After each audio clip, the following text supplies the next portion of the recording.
కదా? Yes, it's amazing. ఇంత బాగుంటుంది అనుకోలేదు. అందుకే కదా మిమ్మల్ని మా ఊరు తీసుకొచ్చింది. నాకు అసలు ఈ ఊరు వదిలిపెట్టుకోవాలంటే నచ్చదు. కానీ పార్టీ బిజినెస్ వల్ల 10 సంవత్సరాల నుంచి సిటీలో ఉన్నా.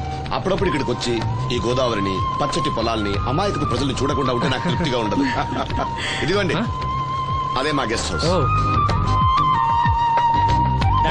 నమస్కారం. జాగ్రత్త, రా తీసుకో. ఏం నాగమ్మా, ఏంటి విశేషాలు? మా కట్టాలు తీర్చే దేవుళ్ళు మీరు వచ్చేసారు కదయ్యా, అంతకంటే విశేషాలు ఏముంటాయి? ఈయన మన కేంద్ర మంత్రి భాస్కర్ రాజు గారు ఉన్నారుగా, ఆయన అబ్బాయి మనోహర్ అని, ఈవిడ అతని భార్య దివ్య గారు.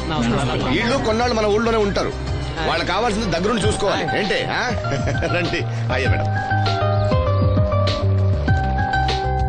ఏంటి మీరు ఇక్కడ కిరీటం లేని మహారాజు అనుకుంటా? ఇక్కడ ఉన్న వాళ్ళందరూ అమాయకులండి, మంచి మనసున్న వాళ్ళు. వాళ్ళకి మీరే దేవుళ్ళు, అంతే కదా? అట్లా ఏం లేదండి, వాళ్ళ కష్ట సుఖాలు నేను చూసుకుంటాను. వాళ్ళు నన్ను ఎంతో అభిమానంగా, అరే ఆ సామాన్ తీసుకెళ్ళి ఆ రూమ్ లో పెట్టి వెళ్ళు. ఆ రూమ్ లో ఏసీ ఉందా? ఆ రూమే కాదు, ఈ ఊరే సెంట్రల్ ఏసీ. ఫ్యాన్ కూడా అవసరం లేదు. కిటికీ తెరిస్తే గోదావరి నుంచి చల్లటి గాలి వస్తుంది. Just feel comfortable. ఇది మీ సొంత ఇల్లు అనుకోండి. మరి ఫుడ్ సంగతి ఏంటి?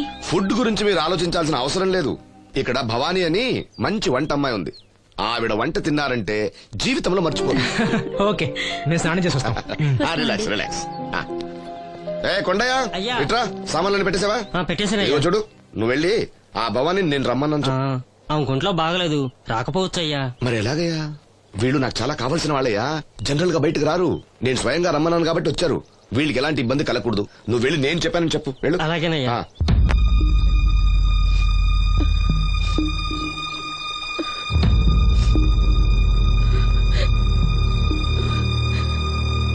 అమ్మా, నాలో ఇంకా పసితనం పోలేదే.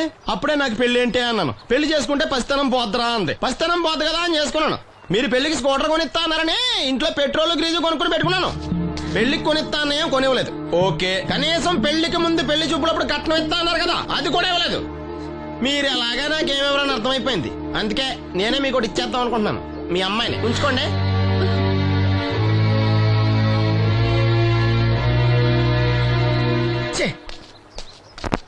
ఏం మాట్లాడరా?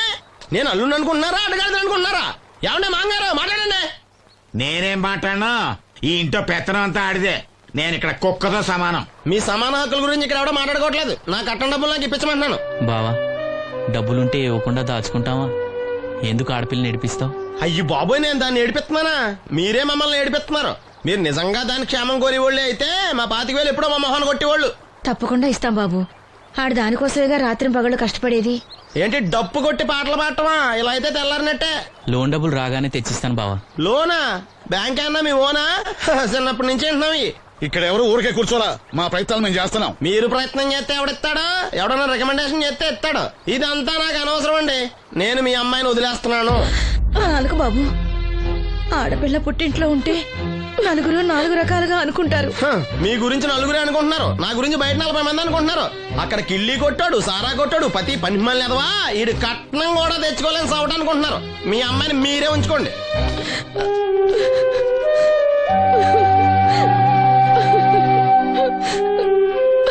ఈసారి మాట్లాడా రాదు. బ్యాంక్ మేనేజర్ కాళ్ళు పట్టుకునైనా. మీ బావ వెళ్ళిపోయాడు. నువ్వు ఎవరు కాళ్ళు పట్టుకోనెక్కలేసిను. అప్పలనాయుడు గారు వచ్చారు. ఆయన ఒక్క మాట అడిగితే చాలు, ఆ డబ్బులు మొత్తం తొందరగా వచ్చి ఏర్పాటు చేస్తారు. ఆయన చెప్తే 25,000 లోన్ ఇస్తారా? ఓరి పిచ్చోడా, ఆయన చెప్తే 25,000 5 లక్షలు ఇస్తారు. అయితే వెంటనే వెళ్ళి ఆయన కలుద్దాం. ఈసారి ఆయన స్నేహితులతో వచ్చారు.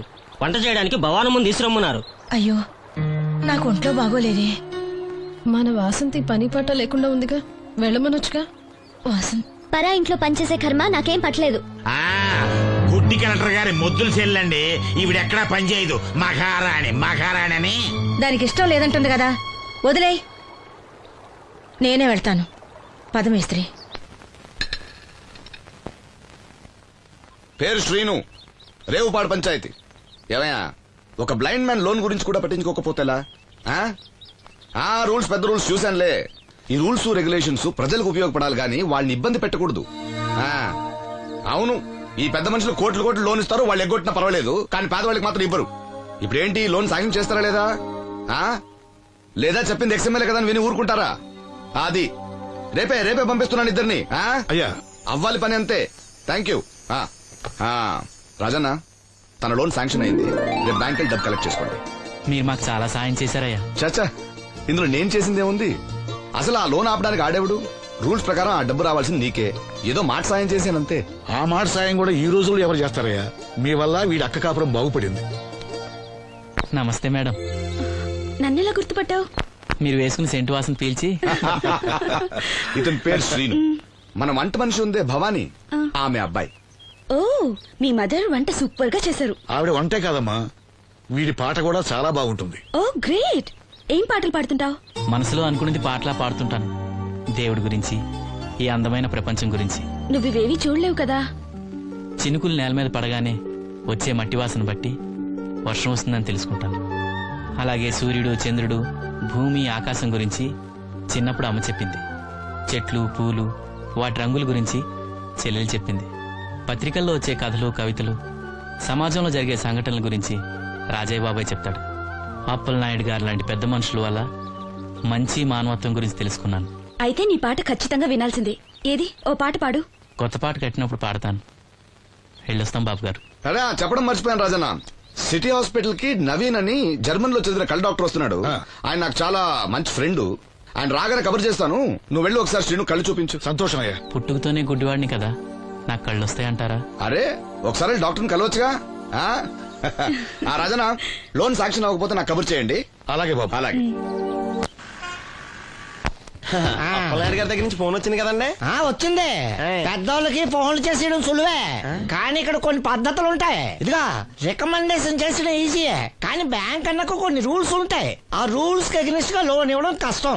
ఆ సంగతి వాళ్ళకి తెలియడం లేదు. 5 నిమిషాలు ఆగండి, ఈ విషయం అప్పలనాయుడు గారు చెప్పొస్తాను.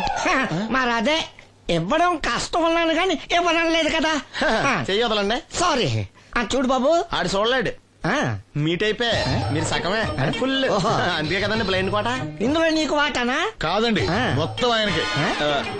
అదేనండి, మా ఓడు చూడలేడు కదా, అందుకే నన్ను చూసి తీసుకోమన్నారు. పోనీ సంతకం పెడతాడా? పెద్దండి, ఏలు ముద్ర వేస్తాడు. ఎక్కడేమంటారు? అతనికన్నా నీకే ఎక్కువ కంగారుగా ఉన్నట్టుందైతే. డబ్బు కదండి, చూడలేని వాడికంటే చూసేవాడికే ఆత్రం ఎక్కువ. ఓహో, ఇదిగో అప్పారావు, ఆ క్యాష్ ఫైల్ పట్రా. తీసురా.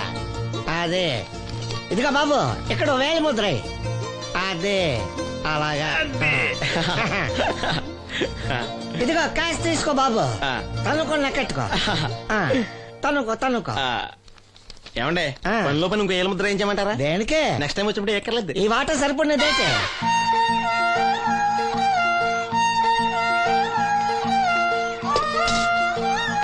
లోన్ వచ్చిందా? వచ్చింది. అమ్మా, లోన్ డబ్బులు వచ్చాయట. అప్పలనాయుడు గారు చెప్పడం రాకపోవడం. అమ్మ వసంతి, ఒక గ్లాస్ మంచినీళ్ళు పట్టరా. ఆ మేనేజర్ వంకర కన్నాడు, చాలా ఎక్స్ట్రాలు చేశాడు. నేనే మేనేజ్ చేశాను. అవునవును, ఈ డబ్బు కోసం వీడు చాలా కష్టపడ్డాడు. అమ్మా, ఈ డబ్బు నీ చేత్తోనే బావుకివు. ఏం బాబు, ఈ డబ్బంతా ఇప్పుడే కావాలా? ఇదిగో, ఇదే నాకు నచ్చదు. ఇచ్చే అమ్మా, కనీసం అక్కపైన తీరుతుంది. మా బావ బంగారం, ఎప్పుడు మాట తప్పడం. బావా, ఇకనైనా అక్కని కంటతడి పెట్టించొద్దు. బావా, ఇలా గుండెలు పిండేసే మాటలు మాట్లాడక బావా. ఈ డబ్బు ఎవరి కోసం తీసుకున్నాను? ఎవరి కోసం? మీ అక్కని సుఖపెడదామనే కదా. అల్లుడు, డబ్బు చేతికొచ్చేసరికి దేవుడు లాంటి మాంగారిని మర్చిపోతున్నావు. నిన్ను మర్చిపోతానా మావా? ఇదిగో నీ మామూలు మూలన పడ్డ ఈ మామూలు వసూలు చేసే బుద్ధి మాత్రం బాగలేదు. ఆ బోన్లో ఉన్నా బయట ఉన్నా పులి అల్లుడు. ఇదే అత్త సొమ్ము అల్లుడు దానం చేయటం అంటే. సొమ్ము అత్తగారిదైనా అల్లుడికి దానం చేసే మనసు ఉండాలి కదా. నువ్వు ఇంకా అలా సూత్తా నిలబడ్డావంటే వెళ్ళి బట్టలు సర్దుగా మన ఇంటికి వెళ్ళిపోదాం. భోంచేసి వెళ్ళొచ్చులే బాబు. మీరు ఇలాంటి తతంగాలు ఏం పెట్టకండి. నువ్వు రా, బట్టలు సర్దు, మనం బయలుదేరదాం. వస్తాను మావయ్య. తొందరగా వెళ్ళు. ఉదయాన్నే వెళ్ళొచ్చుగా. వెళ్ళొచ్చు, కానీ రాత్రికి మీరు రౌడీ అనేసి మొత్తం డబ్బులు దొబ్బేయడనుకో, ఇక్కడే ఉండిపోవచ్చు కూడా. బయలుదేరు.